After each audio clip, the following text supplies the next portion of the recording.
Hallo, in diesem Video nur ganz kurz, wie Sie den Firefox dazu überreden können, das Windows Visual Style zu übernehmen.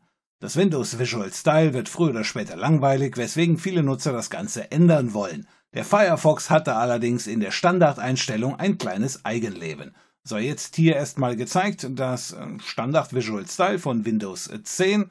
Da haben wir hier eben die 3 Elemente. Und der Firefox, der baut das hier mehr oder weniger nach.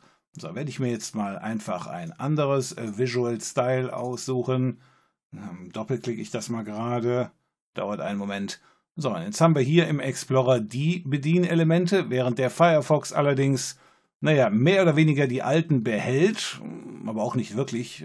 Inzwischen ist das Ganze wesentlich dicker dargestellt und der rote Button ist auch nicht mehr da. Jetzt ist das alles blau.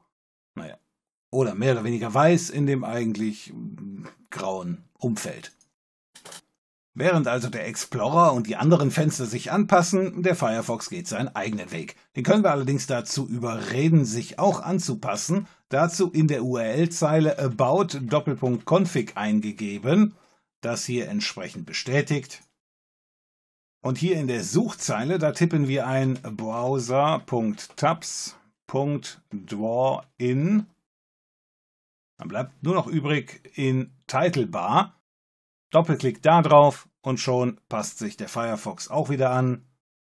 Und sieht das Ganze wenigstens einheitlich aus. Okay.